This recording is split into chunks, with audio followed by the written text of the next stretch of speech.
Welcome to my channel वगैरह हम सब बाद में कर लेंगे। मेरा नाम नुपुर सोनार है और मैं तुम्हें बताने वाली हूँ कि कैसे हम स्टिल लाइफ ड्राइंग कर सकते हैं।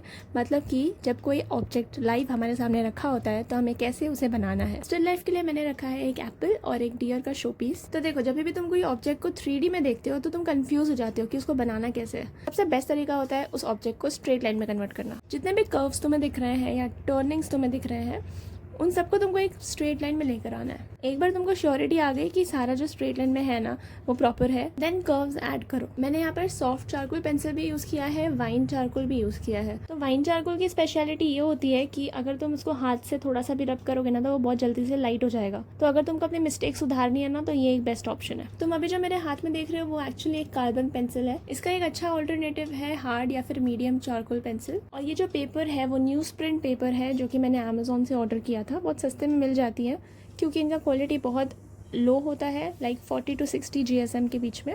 और ये प्रैक्टिस वर्क के लिए बेस्ट है। जब तुम लाइव ड्राइंग करते हो ना तो उसका फ़ायदा ये होता है कि तुम 3D में पहली बात ऑब्जेक्ट देखते हो। 3D में देखने से बहुत डिफिकल्ट लगती है सब्जेक्ट्स, तो तुमको उसका आइडिया हो जाता है ना, उसका प्रैक्टिस हो जाता है ना, तो 2D या फोटो से बनाया हुआ कुछ भी चीज़ बहुत ईजी लगेगा। और ये तुमको शेडिंग में भी बहुत ज़्यादा इंप्रूवमेंट देगा क्योंकि तुम सामने से उसको कलर में देख रहे हो बट तुम कर रहे हो उसको ब्लैक एंड वाइट। सो इससे वैल्यू जजमेंट तुम्हारी इंप्रूव होती है। और ये मत समझो कि हमें तो पोर्ट्रेट बनाना है तो हम लोग ये क्यों करें।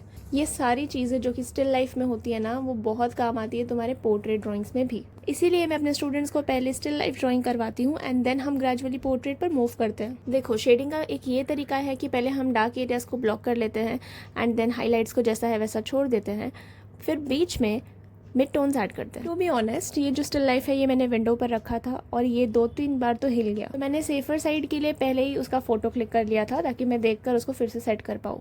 और ऐसा भी नहीं है कि बिना ब्रेक के मैंने कंटिन्यूसली इसको बनाया है, क्योंकि कुछ ना कुछ काम आ जाता है तो मुझे रुक कर उसको फिर से करना पड़ता है। और तुम ये भी देख सकते हो कि विंडो से नेचुरल लाइट आ रही है। ये था इवनिंग का टाइम, बट जैसे ही अंधेरा हुआ मुझे दूसरे लाइट्स ऑन करने पड़े जिसकी वजह से शैडो का फॉर्मेशन चेंज हो गया। सो इसलिए शेडिंग में डिफरेंस दिख रहा होगा तुमको।